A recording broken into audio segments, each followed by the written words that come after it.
The opening contest for total non-stop action is scheduled for one fall.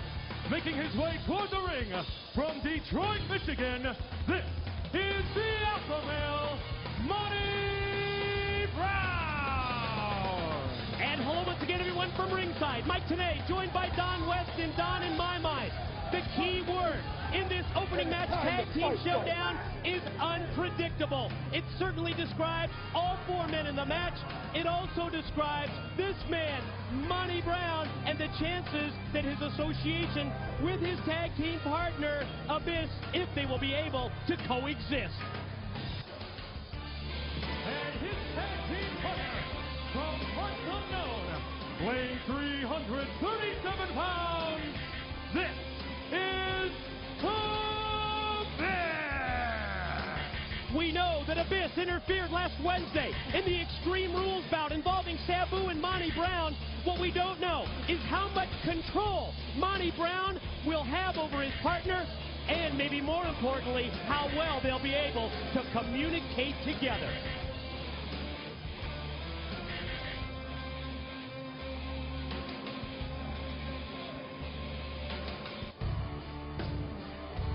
And their opponents, first, from Bombay, weighing 235 pounds, Sabu! And here comes Sabu to the ring. We know that Sabu was forced to battle Monty Brown and Abyss without help. It was apparent, though, that he did have Raven's back later in the night.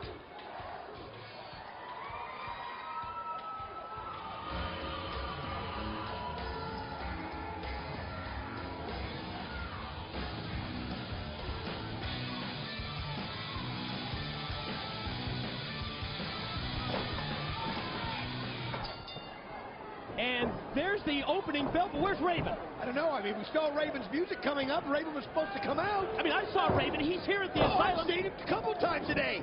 Again, he always says he has Sabu's back, and where is he, Mike? He's left Sabu out here with these two unpredictable monsters. What's going on, Mike, today? Don, I'm not sure, but I was just thinking back to last week. Remember the Raven-Chris Harris match? Harris's partner, James Storm, came down to ringside to lend some moral support. Who showed up? Who was there to watch Raven's back? Sabu! Oh, Sabu's been there for Raven every time Raven's needed him. And it looks like, again, and I'm trying to figure this out, maybe he's got some kind of a plan of attack that we don't know about. But it's almost like Raven doesn't want to get in the ring with Abyss and Monty Brown. And you think about it, you made a point earlier. Can these two coexist? Obviously, there's something in Monty Brown that Abyss likes. Something that Abyss maybe sees in himself. And if those two can work it together, Sabu's not going to stand a chance. Look at Sabu fight back, catching Monty Brown with the DDT. Now going to work on the big man's legs, and that's a smart strategy. Oh, Sabu right now has got to be, what's going through his mind? He's got to be thinking, where is Raven? I cannot believe he's done this to me. And he is just going to have some kind of a hit-and-run attack here. That's the only thing you can do with these guys. Look at the frustration. It's evident from Sabu pounding on the mat as he's forced to go in here alone. What is originally a tag team match, as we see the double underhook release suplex by Monty Brown. Alpha Male for the pin and a 2 count. But it's Sabu now in a handicap match, 1 against 2, because Raven has not come out for this tag team bout. I mean, Raven, again, like we said, we have seen him all over the building today. He is not out here like he's supposed to be. He has left Sabu high and dry. Want to send out get well wishes to our backstage interviewer, Scott Hudson, involved in an auto accident with Jeremy Borash subbing for Hudson. Tim Welch, our ring announcer, tonight on TNA. Sabu fights back, boot to the midsection, repeated shots with right hands, but Abyss stops him in his tracks. Mike, I got to ask you, if you're Sabu, and you've got to somehow get it in your mind that Raven is gone. Raven, for some reason, is not showing up. It's evident in Sabu's face that this is unexpected to him. What do you do if you're Sabu, Mike? What do you do? You've got to fight back with everything that you have, and that's exactly what we're seeing from Sabu. But you talk about not just a numbers game, but look at this physical matchup. That's 6'8". That's 350 pounds that just charged like a freight train into Sabu. I'll tell you what, Sabu is going to have to look for a miracle. He's going to have to look for it quick. The longer this match goes, the odds are so incredibly in Monty Brown and Abyss's favor anyway at this point. And if Raven doesn't show up to help Sabu out, he's got to do somehow a quick pin here. He's going to be done and hurt physically bad. And this is the last that Sabu needs. Being taken to the corner where Monty Brown and Abyss could possibly use double team tactics against him. He's going to try and get his way out of that corner for sure. Sabu gets back up to his feet, back up to a vertical base, but as soon as he does, Monty Brown just unleashes the offense. Look at the alpha male. Nice comeback though by Sabu as he tries to sneak a right in, but Monty Brown right now is so stoked up. He's so fired up, he didn't even feel it, just came right back with him.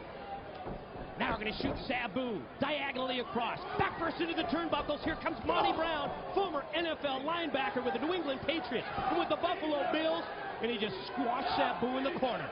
You know, you brought it up earlier, and we're seeing it right here. It's amazing how calm Abyss is with Monty Brown out there at his side. I mean, we saw him attack everybody.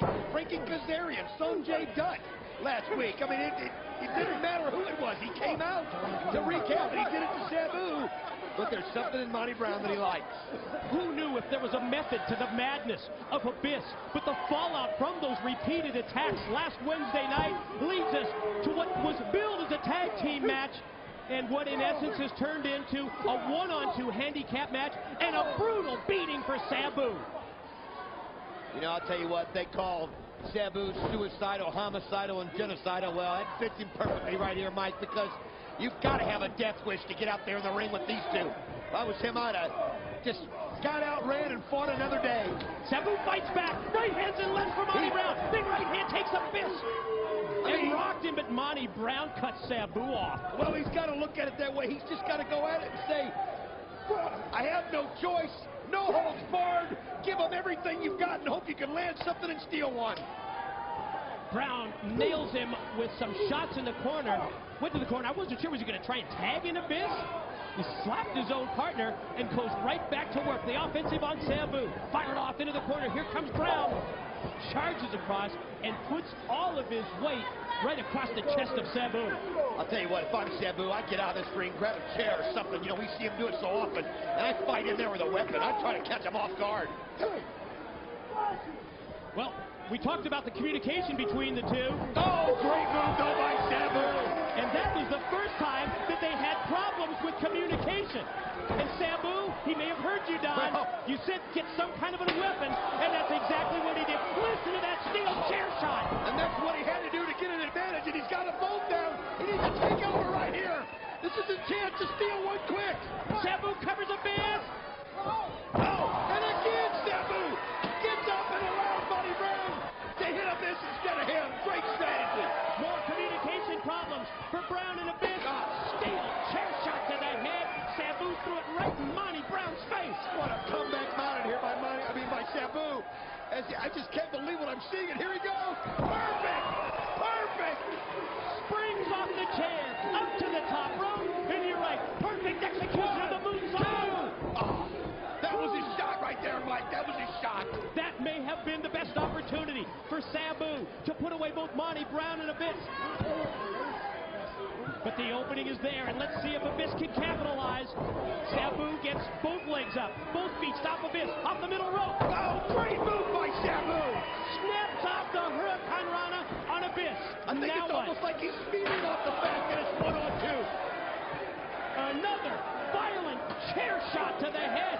He threw the chair right in his face. And look at that. Caught him with a leg drop, using the steel chair right across the face and head. Lateral press. This may do it. No.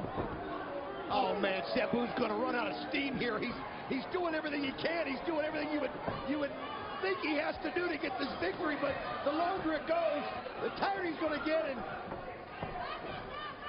it's not going to go in his favor. The pounce. Oh. Perfect execution there. Perfect teamwork. Abyss shooting Sabu off into the ropes. And then the pounce from Monty Brown takes down Sabu. Going to take him up in the torture rack. Oh, he's got him right here. Sabu's in trouble. Not just one finisher, but two right there. That's all he's going to be able to take. Sit down, torture rack, and three. Amazing he lasted that long. Gallant effort. To the match, Monty Brown and Where was Raven? Didn't show up, didn't come out, didn't have Sabu's back. Last week he said, don't I always have it? Oh, man. We saw Sabu have the back of Raven last week. scheduled for a tag team matchup. Raven, we saw him at the building earlier today, but Raven was not there for Sabu, as we see Monty Brown and his tag team partner, they're like circling each other. What's going to go on here? I don't know. With the Fish, you never know. You never know what's going through his mind. I think Monty Brown's keeping a safe distance. Remember what I said earlier, Don. Key word to this matchup, unpredictable.